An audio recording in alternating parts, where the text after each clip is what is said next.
여러분 안녕하세요. 이번에 쿨롱 법칙 전기장에 대해서 공개 강의를 진행할 물리학과 이준석이라고 합니다.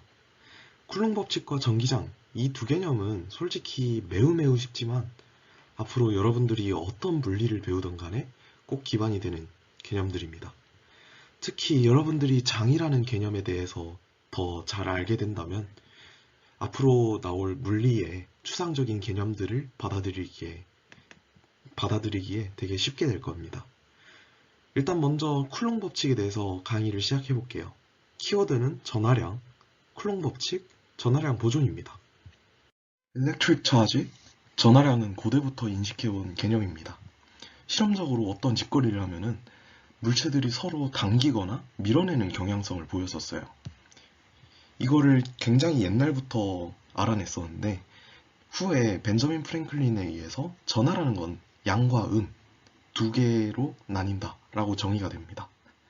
분명 같은 종류의 힘인 것 같긴 한데 인력도 있고 청력도 있고 둘 다 존재를 하니까 어찌 보면 당연한 접근인 것 같습니다. 과학자들이 더 연구해보니까 사실 물질은 원자가 구성하고 있었어요. 원자라는 건 또 핵과 그 주위에 있는 전자들로 구성이 되어 있다는 걸 알아내는데 중심에 있는 것이 양전하를 가지는 원자 핵, 외곽에 존재하는 것이 음전하를 띠는 전자이다라는 것을 러더포드의 실험을 통해서 알아내게 됩니다. 특히 전하는 세상을 구성하는 기본 입자의 성질이라는 것이고요. 전하 1개, 2개 이렇게 셀 수 있는 양자화되는 값이라는 것을 또 알아내게 됩니다. 우리가 흔히 생각하는 물질, 고체들은 그런 원자들이 셀 수 없이 많이 뭉쳐있는 것들입니다. 원자가 가득 뭉쳐있는 물질에서 전자가 만약 자유롭게 이동할 수 있다면 전도체, 컨덕터라고 부르고 전자가 원자 내에 속박되어 있어 잘 움직이기 힘들다 하면 부도체, 인슐레이터라고 합니다. 컨덕터의 경우 전자가 언제든 자유롭게 움직일 수 있기 때문에 initially uncharged, 그러니까 초기 상태에 정말 전하를 띠지 않는 상태고요. 아무것도 없는 상태에서 툭 건드려서 접지를 시키면 바로 중성 상태가 되는 물질입니다. 외부 전하에 의해서 그에 반대되는 전하가 한쪽 끝에 유도되는 것은 인덕션이라고 하고요. 대전이라고 말합니다. 쿨롱 법칙은 전하를 가진 입자들끼리의 힘에 대한 법칙입니다. 공식에서 전하량의 절대값을 씌우지 않아도 되는 이유는 두 전하량의 곱이 마이너스인 경우에 힘도 같이 마이너스, 그 마이너스 값을 인력이라고 설명할 수 있고요. 두 전하량 곱이 플러스인 경우, 그러니까 두 전하량의 전하 값이 같은 전하일 때 힘도 양수, 이것을 청력이라고 부르는 겁니다. 하지만 우리는 힘의 방향을 당연하게 받아들여서 알고 있고 힘의 크기만 앞으로 따질 것이기 때문에 절대값 씌운 공식으로 앞으로 문제를 풀어볼 거예요. 여기에서 국껍질 정리가 나옵니다. 얘는 일반 물리학 1 때 중력에 대해서 계산하면서 이미 유도해본 공식인데요. 만류인력의 법칙이랑 쿨롱 법칙이랑 둘 다 거리의 제곱에 반비례하잖아요. 따라서 똑같이 적용되게 됩니다. 균일 대전이 된 국껍질에서 바깥에서 봤을 땐 점전하로 취급해도 되고 안에서 봤을 땐 없는 거로 생각해도 된다는 그런 정리였습니다. 전하라는 건 결국 전자와 양성자 같은 기본 입자로 인해 나타나는 거잖아요. 그래서 이 입자가 세상에서 갑자기 딱 삭제되지 않는 이상 전하라는 건 없어지지 않을 거예요. 실제로 그런 일도 없고요. 바로 이게 전하량 보존입니다. 21과 끝! 자, 챕터 22. 이제는 저희가 새로운 물리량을 한번 봐볼 거예요. 전기장이라는 것에 대해서 알아볼 것이고 다양한 상황에서의 다이폴, 라인업 차지, 그리고 차지 디스크 같은 상황에 대해서 그걸 계산할 거고요. 그 전기장 안에서 전하가 운동하는 방식을 알아볼 거예요. 전기장, 이거 도대체 왜 도입한 걸까요? 그냥 단순히 쿨롱 힘 공식에서 전하 하나 뺀 건데 그냥 그런 식으로 쓰면 되는 거 아닐까요? 예, 아무래도 아닐 겁니다. 물리학자들은 그렇게 쉽게 물리량을 정의하지 않아요. 그럼 도대체 저게 뭐길래 정의를 하고 쿨롱 힘 공식보다 훨씬 더 많이 쓰일까요? 쿨롱 법칙 공식 한번 보시면 어떤 전하에 의한 힘은 어디까지 적용된다 이라는 상한선이 없습니다. 그러니까 아무리 먼 거리의 전하라도 심지어 우주 끝에 있는 전하라도 여기에 영향을 준다는 거예요. 지금까지 우리가 배워왔던 물리로는 상상이 잘 안 가긴 합니다. 때문에 우리는 지금부터 장, 필드라는 물리량을 생각해 볼 겁니다. 충돌, 막 부딪히고 막 그런 게 아니라 전하 하나가 다른 전하를 가진 놈에게만 힘을 전달하는 장을 그 전하가 만든다고 하는 겁니다. 어떤 임의의 전하 Q1을 가지는 입자가 만드는 다른 전하에게서 다른 전하로 전기적 영향을 주는 광범위한 형태의 장, 이거를 전기장2라고 하는 겁니다. 이게 정의예요. 이 정의에 쿨롱 법칙을 대입하면 전기장 공식이 도출되는 거고요. 우리가 어떤 전기장을 구하고자 한다라는 것은 공간에다가 어떤 대전된 입자 하나를 뒀을 때 얘가 어디로 움직일지에 대해 예측해보자 하는 것이란 뜻이에요. 그럼 한번 다양한 상황에서 전기장을 어떻게 구할 수 있는지 공부해야겠죠. 저희가 살펴볼 케이스는 다이폴, 라인업 차지, 차지 디스크 이 세 가지가 솔직히 끝입니다. 그럼 한번 다이폴이 만드는 전기장에 대해서 알아보자고요. 방법은 3단계로 나뉘어져요. 첫 번째, 플러스 Q가 만드는 전기장을 구한다는 거예요. 이건 분명히 P에서는 양의 값이겠죠. 둘째, 마이너스 Q가 만드는 전기장을 구한다는 거예요. 이건 분명히 마이너스 값이겠죠. 그리고 세 번째, 둘을 더하면 됩니다. 끝이에요. 자, 그러면 플러스 Q가 만드는 전기장은 거리값에다가 Z-2분의 D를 넣고 전하는 플러스 Q를 넣으면 될 것이고요. 마이너스 Q가 만드는 전기장은 거리값에 Z 플러스 2분의 D를 넣고 전하는 마이너스 Q를 넣으면 될 것 같아요. 그리고 P에서의 전기장은 이 두 개를 더하면 될 거예요. 그러면 공식은 이렇게 되겠죠? 근데 여기에서 이 다이폴 사이의 간격 D를 굉장히 작게 보는 거예요. 실제로 우리가 다룰 다이폴은 굉장히 작은 거의 원자와 원자 사이 간격 사이즈니까요. 그렇게 한번 가정을 해놓고 테일러 전개를 하게 된다면 1차 항을 제외한 나머지 항들을 무시할 수 있겠죠. 그렇게 무시한 다음에 계산을 해보면 결과는 2 곱하기 4파이 입실론 제로분의 QD 곱하기 Z 세제곱분의 1이 될 거예요. 여기에서 QD의 경우엔 우리가 다이폴을 정리할 때 나오는 분극이라는 값으로 쓸 수 있을 거고요. 따라서 이는 2파이 입실론 제로분의 1 곱하기 Z 세제곱분의 P라고 볼 수 있을 것 같습니다. 물론 P가 아니라 다른 지점에서의 전기장도 구할 수 있을 거예요. 하지만 이거는 방향을 고려해야겠죠. 다음은 라인업 차지가 만드는 전기장 2를 한번 구해볼 거예요. 우선 방법을 설명할게요. 첫 번째, dx만큼의 미소 길이에서 매우 작은 길이에서 만드는 매우 작은 전기장을 구할 거예요. 그 다음 그 선을 따라서 x에 대해서 적분을 합니다. 그러면은 그 매우 작은 전기장들의 합이 구해지겠죠. 다만 전기장이라는 것은 벡터 값이에요. 따라서 이 벡터 전기장 벡터의 각도 세타를 고려해서 적분을 해야 될 거예요. 먼저 직선의 경우에 대해서 전기장을 구하는 방법을 알아보도록 할게요. dx만큼의 미소 길이에서 만드는 de를 구하고 이거를 x에 대해서 적분하면 될 일이에요. dx만큼의 영역에서 만드는 전기장 P에서 어떻게 느낄까? 라는 걸 계산을 해보면 4파이 입실론 제로분의 1 곱하기 r제곱분의 dq고요. 이때 우리가 선전함밀도 람다를 써서 dq를 람다 dx로 바꿔서 적분을 진행을 할 거예요. 그러면 이제 r제곱은 x제곱, 여기에서부터 여기까지 거리를 x라고 할게요. x제곱 플러스 d제곱이라고 바꿔주고 계산을 할 거예요. 여기에서 문제는 전체의 전기장 E는 여기에서 이 지점에서 주는 전기장의 D축 성분만 가지게 된다는 점이에요. 따라서 코사인 세타, 여기에 세타를 둔다면 코사인 세타를 곱해줘야겠죠. 여기에서 코사인 세타라는 것은 x제곱 플러스 d제곱의 루트 씌운 거 분의 d를 얘기하는 거겠죠. 따라서 여기에 있는 복잡한 x제곱의 그 2분의 3승의 분수로 들어가 있는 그런 거를 적분을 하게 된다면 결국엔 이런 식으로 나오게 되고요. 정리하면 4파이 입실론 제로분의 람다 곱하기 d분의 l에다가 뭐 루트 l제곱 나누기 4 플러스 d제곱 이런 식으로 나오게 됩니다.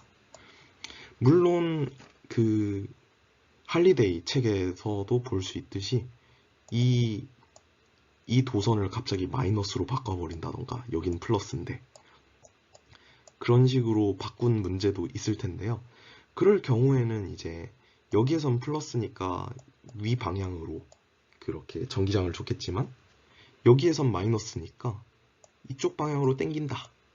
이런 식으로 계산을 하게 된다면 뭐 이쪽 방향 성분만 남겠다. 이런 식으로 계산을 할 수가 있고요. 아무튼 이제 P에서 전기장 E의 각도 세타를 고려해서 적분을 하면 별로 어렵지 않게 문제를 풀 수 있을 거예요. 다음은 고리라는 라인업 찰지가 만드는 전기장 E에 대해서 계산을 해보도록 할게요. dx가 아니라 ds라는 노테이션을 쓸 거고요. 이렇게 쓰는 이유는 그냥 그 책에 그렇게 나왔기 때문이고 적분을 이제 0부터 2파이r까지 할 때 딱히 뭐 그렇게 그 대충 폴라 코디네이트를 써기 때문에 x가 좀 많이 헷갈리기 때문이에요. 일단 전기장 DE를 구하고 라인을 따라서 S를 따라서 2파이r까지 적분을 한 다음에 세타를 고려한다. 우선 DE를 한번 구해볼게요. 4파이 입실론 제로분의 1 곱하기 R제곱분의 DQ가 될 건데 이 DQ라는 놈은 나눌 수가 있죠. 아까처럼 선전함 밀도 람다 곱하기 미소 길이 ds로 나눌 수가 있고요. r제곱 같은 경우는 z제곱 플러스 r제곱으로 나타낼 수가 있을 거예요. 그렇게 된다면 ds에서 가하는 p까지 가하는 미소 전기장 DE는 이런 방향을 갖게 되는데 우리가 이제 원에 대해서 다 적분을 할 거기 때문에 결국엔 Z축 방향 성분만 남게 될 거예요. 코사인 세타를 곱해줄 겁니다. 근데 이제 코사인 세타가 루트 Z제곱 플러스 R제곱분의 Z라는 겁니다. 정말 희망적이게도 지금 저희가 S에 대해서 적분을 하는데 지금 적분 공식 안에 S에 관련된 식이 하나도 없어요. 그래서 잡다한 것들을 다 적분 공식 밖으로 빼낼 수가 있게 되고요. 따라서 이건 그냥 2파이r이 되게 됩니다. 여기 보시면 이제 2파이r을 곱하게 되면 이렇게 됩니다. 2 입실론 제로분의 람다 곱하기 z제곱 플러스 r제곱의 2분의 3승 분의 zr이라는 공식으로 정말 깔끔하게 나오게 됩니다. 더 깔끔해질 수가 있어요. 이제 저희가 아까 말했듯이 다이폴 같은 경우에는 원자 간격 그런 사이즈를 기준으로 한다고 그랬는데 마찬가지로 Z가 R보다 무지막지하게 클 때를 가정했을 때 전기장을 이런 식으로 근사를 할 수가 있어요. 2 입실론 제로분의 람다 곱하기 Z분의 R 이라는 걸로 볼 수가 있어요. 근데 여기서 만약에 구간을 나눠서 요쪽까지를 이제 마이너스 전하를 띠는 놈들이라 하고 요쪽까지를 딱 절반 나눠가지고 요쪽까지를 플러스 전하를 가진다고 치면 어떻게 될까요? 그러면 이제 방향을 또 고려를 해야겠죠. 요쪽 반원에서 이 플러스에서 만드는 전기장이 이런 식으로 나가는데 마이너스 쪽에서 말한 그 당기는 그런 만드는 전기장이 이런 식으로 되니까 그냥 그 P에서 얻는 그런 전기장은 이 합력 이런 식으로 돼 있구나 라고 단순히 방향만 바꿔서 생각하면 될 일인 것 같아요.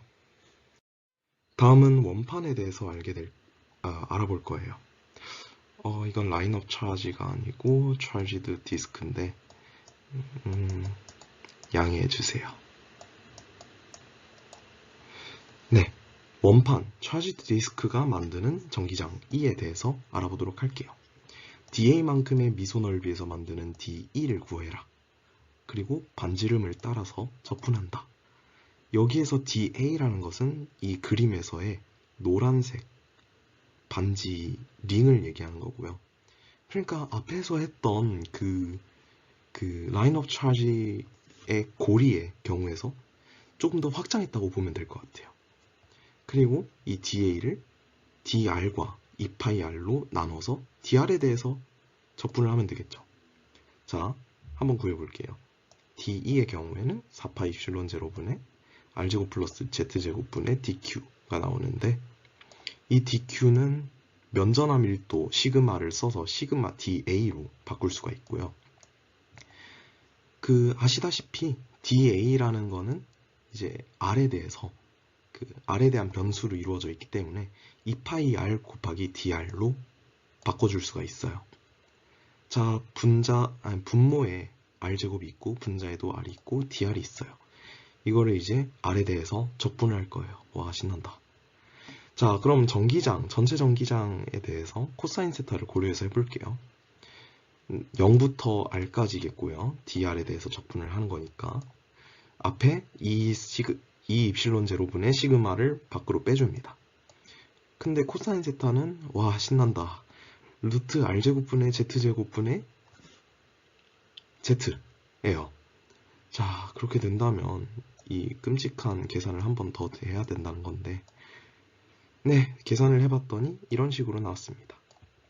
그리고 이거를 대입 0에서 R까지 라는 걸 대입을 해주게 된다면 의외로 깔끔하게 2 입실론 제로분의 시그마 곱하기 1 마이너스 루트 R제곱분의 Z제곱분의 Z, 이런 식으로 나오게 됩니다. 뭐 간혹가다 그런 문제가 있어요. 이제 R이 여기까지, 여기 A라고 하고 여기 B까지가 있는데, 요 A까지는 플러스고 A부터 B 사이에는 마이너스다 라는 문제가 있을 거예요. 이런 경우에는 이제 뭐 그냥 구간 나눠서 적분하면 되고, 방향은 그냥 Z축 안에서만 놀 거예요. 뭐 앞선 그런 예시들처럼 막 구간별로 전하를 어떻게 나눴다라고 해서 그렇게 방향이 바뀌거나 그러진 않을 겁니다. 왜냐? 균일하게 코사인 세타를 다 고려한 채로 그냥 고리를 확장을 해서 생각하는 거기 때문에, 네. 전기장 안에서 이런 전하들이 어떻게 운동할까에 대해서는 아까 한번 얘기를 했었어요. 양전하는 전기장 방향으로 나갈 거고요. 음전하는 전기장의 정반대 방향으로 움직일 거예요.